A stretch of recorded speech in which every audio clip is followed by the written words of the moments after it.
दुनिया मांगे अपनी मुरादे, मैं तो मांगू साजन।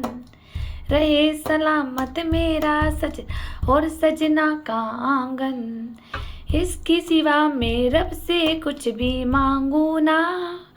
सभी को जय श्री राम, राधे राधे। मैं ईशा, पुत्री स्वर्गीय शिव कुमार अरोड़ा जी की। आप सब लोग मेरी वीडियोस देख रहे हैं, आपका धन्यवाद। और जो नए व्यूवर्स जुड़े हैं वो मेरे यूट्यूब चैनल पे ईशा बेरी के नाम पर वो मेरी सारी वीडियोस देख सकते हैं। मेरा क्या कसूर, मेरी ज़िंदगी का सच, जो मेरे साथ सच में हुआ आता है। आज आपको मैं एक सच्चाई और बताऊंगी जो मेरे साथ हुआ है, क्योंकि मैं इसलिए बताना चाहती हूँ। आप लोग भी सोच रहे होंगे ना कि पता नहीं क्यों अपने घर की स्टोरियाँ डाल रही है। मैं इसलिए डाल रही हूँ क्योंकि मेरे ससुराल वाले जो अच्छे होने का दिखावा करते हैं और दो मुंह सांप है और मीठा बोलते हैं और मास्क लगा के घूमते हैं, असल में सबसे ज़्यादा लालची लोग हैं। क्योंकि मैं भुगत चुकी हूँ सब कुछ इन्हें दे दे करके। इसीलिए मैं आपको ये स्टोरी इसलिए डाल रही हूँ। एक तो आप लोगों को सच पता होना चाहिए। मुझे पता है कि मुझे आप लोग इंसाफ नहीं दिला सकते। मेरा इंसाफ तो ऊपर वाला देख रहा है और वो कर रहा है और करेगा भी आगे भी। क्योंकि जो इन्होंने जिसकी बेटी को ला करके परेशान किया वो कभी सुख तो भोग नहीं सकता।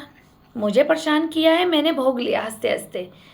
तो जब मैंने भोग लिया, ये मेरा कर्मा था। जो मैंने पिछले जन्म कोई कुछ किया होगा, इनको मैंने परेशान किया होगा, तभी मुझे ऐसे कार्मिक लोग मिले ससुराल में। और मेरी खुद की माँ कार्मिक मुझे मिली। लेकिन इस बात की खुशी भी यही है कि मुझे पिता भी बहुत अच्छे मिले। मैं अपने पिता को हर जन्म में मांगना चाहूँगी, हर रूप में मांगना चाहूँगी। लेकिन मुझे ससुराल में ये सब भोगना पड़ा। लेकिन मैं हंसते हंसते चली गई। मुझे कोई इतना वो नहीं हुआ कि भाई मैं कैसे झेल रही हूँ उस चीज़ों को, क्योंकि ये मेरे पिछले जन्म के कार्मिक लोग थे जिनसे टक्कर लेने के लिए और अपना हिसाब चुकाने के लिए भगवान ने मुझे इनके घर में डाला। मेरे पापा तो यही समझाते थे, बाकी तो सबकी अपनी अपनी सोच है।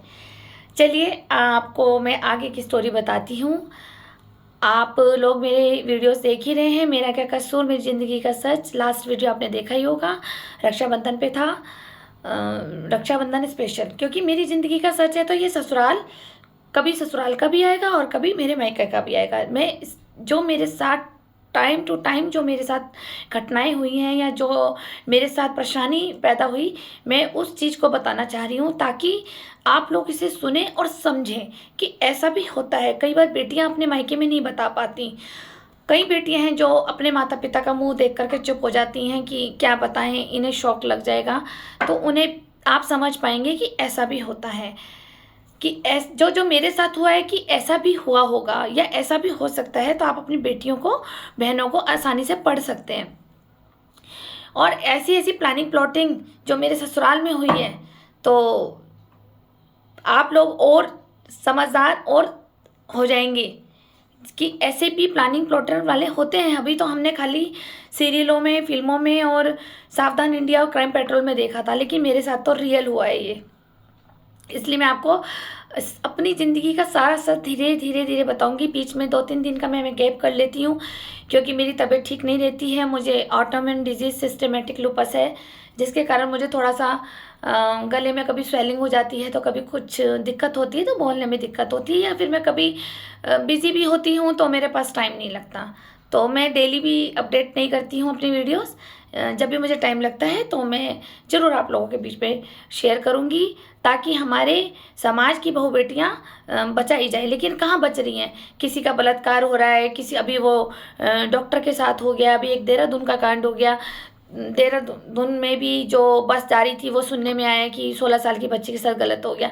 तो अंधा कानून है, कोई एक्शन ही नहीं लेता। उसके मरने के बाद लोग कैंडल जलाते हैं, ठीक है, और कैंडल मार्च निकालते। क्या होगा इससे? कैंडल मार्च से जिसने अपनी बच्ची खो दी, जिसने अपनी बेटी खो दी, जिसने अपनी बहन खो दी, वो उसके जाके पूछो ना उसके साथ कैसा फील हो रहा है। और कोई प्रशासन एक्शन में नहीं होता। और हमारी बहू बेटियां कहाँ बच पा रही है, नहीं बच पा रही है।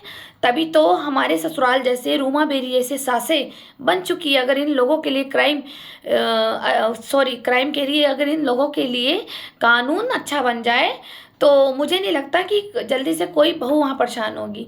हर एक बंदा ये तो कह देता है बहू तेज आई है, लेकिन बहू की जबान तब खुलती है जब अति हो जाती है। वरना हर एक बहू को अपनी मर्यादा में रहना पता है। उसको उसका पिता, उसका भाई, भाभी, उसकी बुआ, जो मायके वाले होते हैं, मम्मी, दादी, वो ऐसे संस्कारों से लड़की नहीं भेजती। बहुत कम होते होंगे जो अपनी बेटी को गलत सिखा करके भेजते हैं और घर उजाड़ना चाहते हैं। लेकिन हम 90% आजकल लोग अपने बच्चों को पढ़ा लिखा करके अच्छा बनाते हैं ताकि वो सेल्फ डिपेंड हो जाएं, बेटियां भी, ताकि पति के आगे हाथ ना फैलाना पड़े और ना ससुराल वालों के आगे। लेकिन कुछ ऐसे ससुराल वाले मिल जाते हैं जो बहू के पिता की प्रॉपर्टी को खाने के लिए बहू को परेशान करते हैं, और बहू परेशान है तो उसकी बहन को परेशान करते हैं, उसकी बहन को अपने गंदे काम में, कुकर्मों में इन्वॉल्व कर लेते हैं और फिर प्रॉपर्टी हड़पने की साजिश में सब कुछ प्लानिंग प्लॉटिंग करते हैं और दो बहनों को अलग करते हैं। सारी साजिश होती है। आप लोग मेरी वीडियोस देख ही रहे होंगे। 5 साल से मेरी बहन को मुझसे दूर किया हुआ सिर्फ इन्होंने भड़का के। और आपको मैं आगे एक वीडियोस भी बताऊंगी बना करके कि लोग जो कहते हैं ना कि जादू टोना तंत्र प्रयोग कुछ नहीं होता, मैंने भुगता है इसको। मैं इसका भी प्रैक्टिकल आपको मैं बताऊंगी वीडियोस में कि मेरे साथ क्या क्या हुआ था। फिलहाल चलिए, वीडियो जल्दी लंबी हो जाएगी। मैं आज आपको वो सच बताना चाह रही थी कि मेरी शादी रामनवमी पे हुई थी, दशहरा आ गया था। थोड़ा मुझे जल्दी बताना पड़ेगा, वीडियोस लंबी हो जाएगी। तो रामनवमी पे शादी हुई थी, दशहरे के बाद देखो बहुत जल्दी करवा चौथ आ जाता है। तो मेरा जब पहला करवा चौथ था तो सास ने मुझे कोई गिफ्ट नहीं दिया और मैं अपने हस्बैंड के साथ मार्केट गई और मैंने वो रस्म निभाई जो एक मायके वाले रस्म निभाते हैं। मेरी ना दादी ने निभाई, ना बुआ ने निभाई, जबकि इन लोगों से मुझे कोई पैसा नहीं चाहिए था। मैंने सिर्फ अपने पापा का पैसा लगाना था। मेरे पास अपने पापा के पैसे थे। मैं मार्केट गई और मैंने 11 किलो फीकी मट्ठी और 11 किलो मीठी मट्ठी, ये तो मैंने ली थी अपनी सास के लिए साथ में। और साथ में मैंने 5 किलो फल लिए और मैंने 2 किलो फ्रूट्स लिए, ड्राई फ्रूट्स। ठीक है, ड्राई फ्रूट्स लिए थे मैंने, ये मैंने सास को दिए। और उसमें मैंने एक मम्मी का सूट रखा, अच्छा रखा था सूट। भैया शाइन रहनी चाहिए इनके तन बदन में, तो महंगे कपड़े पहनती है। और डैडी के लिए रखे थे कपड़े, बाकी मैंने और किसी के कपड़े नहीं रखे थे।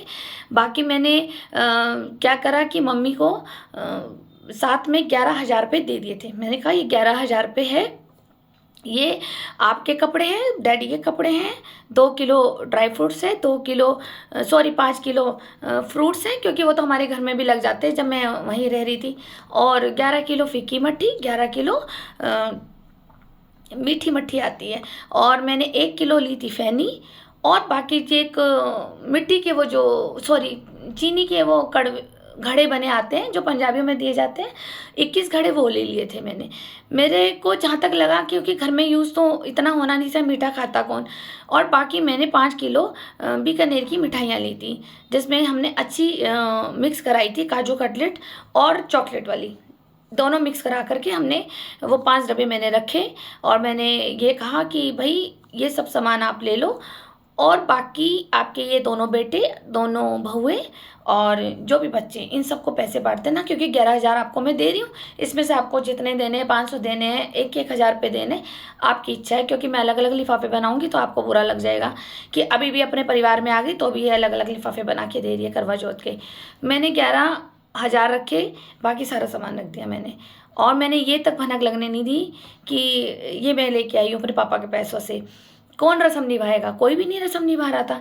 तो मैंने फिर ये बहाना लगा दिया, मैं घर गई थी और मम्मी बीमार थी, तो मम्मी ने मुझे पैसे दिए। मम्मी ने कहा सामान खरीद के तो खुद देते। ये मेरी मम्मी की तरफ से, पापा की तरफ से है, ये पैसा तो पापा का ही था ना। इसने ये सामान ले लिया और जो भी इसने बड़े बेटे को दिया, बेटे को तो नहीं, बड़ी भाभी आती थी हमारी अंजू बेरी जी रोज़ घर पे आती थी, उसको सामान दिया और कुछ हेमा भाभी को जाके दिया कि मेरे मायके से आया है। और जो नीचे किराएदार रहते थे उनको दिया, जो ऊपर किराएदार रहते थे उनको दिया, और एक दो जो काम वालियाँ थीं उनको दिया।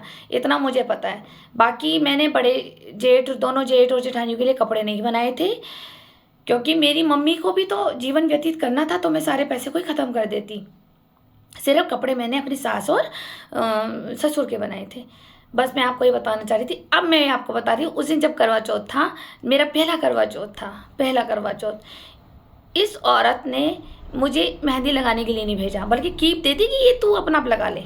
मेरे हस्बैंड नहीं गए मुझे मेहंदी लगवाने। मेरे पहले करवा चौथ पे मेहंदी ही नहीं लगी।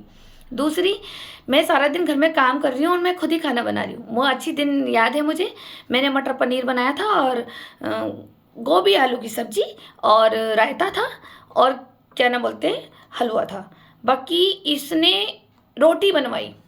इन्हें कहा कि, मैंने कहा कोई रस्म होती है, जैसे कईयों के घर में रस्म होती है, भाई साबुत ही चावल, साबुत चने खाएंगे, कोई साबुत दाल चावल खाता है, कोई पक्का खाना खाता है। तो उस दिन इन्होंने कच्ची रोटी बनवाई थी कि रोटी बना लो और हम तो यही खाते हैं। मेरी इतनी हिम्मत नहीं हुई ये कहने की कि त्योहार है और पक्का खाना बनाना चाहिए। मुझे भी पूड़ी खाने की इच्छा हो रही थी, लेकिन मैं डर के मारे नहीं बोल पाई। मैंने वहाँ तक इनके साथ कोऑपरेट करा, समझौता करा। ठीक है, मन था पूड़ी खाने का, त्योहार था, मेरा पहला करवा चौथ था, लेकिन मैंने वो खाना बनाया। और फिर जो कहते हैं कि सास को बाना देते हैं, हमारे यहाँ तो पंजाबियों में बाना भी अलग देते हैं। फिर वही थाली हमने, वो जो सारा सामान मैं लाई हूँ ना, वो बाना भी दिया और खाना हम लोगों ने खाया। लेकिन मेरी सास ने, जो कहते हैं ना सरगी देना, इन्होंने मुझे एक दिन पहले सरगी दी। सिर्फ क्या दिया, पन्नी में रख के 2 सेब और 4 केले थे उसमें, दो सेब, 4 केले और 3-4 मिक्स मिठाई थी उसमें, 3-4 पीस मिक्स मिठाई थी। और उसमें 100 रुपये रख करके और एक मेहंदी की कीप रख करके मुझे कह दिया कि ये तेरी सरगी है। अब आप मुझे बताएं, सरगी ये दी जाती है पहली बहू को, जो पहला करवा चौथ हो। फिर उसके बाद जब मैंने वो इनको थाली दी, मैंने उसमें और 1100 रुपये रख के दिए, वो पति की तरफ से दिए, क्योंकि जो बाना निकालना था पति से लेकर के मैंने 1100 रुपये दिए। तब भी मम्मी ने मुझे रिटर्न में मुझे 100 रुपये दिए पैर छुआई के, कि ये ले चल, ये रख ले। और जबकि जब मैं नीचे किराएदारों के पास गई पैर छूने, मेरा पहला करवा चौथ था, तो वो अचानक से बाहर आ गई थी, तो मैंने सोचा आशीर्वाद ले लूँ, तो उनके पैर छुए। तो जबकि उसने मुझे 500 रुपये हाथ में रख दिए, उन्होंने मुझे 500 रुपये रख दिए और मेरी सास ने मुझे 100 रुपये रखे। बस आप लोगों के बीच में ये छोटी छोटी बातें बहुत बड़ी बनती है दिल और दिमाग में, और कुछ नहीं है कहने को, तो ये कुछ भी नहीं है। कोई पैसों का लालची नहीं होता एक, लेकिन प्यार, सम्मान और एक उम्मीद जो एक बहू को अपनी सास से होती है, वो तो मुझे मिला ही नहीं। इनके पास तो मिठास दूसरों के लिए है, बाहर वालों के लिए है, जो इनके देह व्यापार में जो चलती हैं लड़कियां, उनके लिए मिठास है। लेकिन अपनी बहू के लिए तो मुंह में कड़वाहट थी, दुगले मुंह रखते थे, बाहर किसी और के लिए अच्छा और बहू के लिए कड़वा। सिर्फ इन्होंने मुझसे शादी, अपने बेटे की शादी नहीं करना चाहती थी, सिर्फ शादी किस लिए करी कि क्या ना बोलते, एक तो हम इससे दोनों बहनों से धंधा कराएंगे और बाप की प्रॉपर्टी आएगी मोती बाजार की, और बेचल का पैसा भी आ जाएगा, और ऐसे नहीं देगी तो इसे जला दिया जाएगा, थोड़ा सा रो लेंगे बहू मर गई, और उसके बाद सारा पैसा हम ले लेंगे। और इसने मेरे को जान से मारने की भी पूरी कोशिश की थी, सब कुछ किया था। मैं नेक्स्ट वीडियो में आपको बताऊँगी अपना दर्द, कि ये लोगों ने मेरे ऊपर क्या क्या नहीं किया मिल करके। धन्यवाद।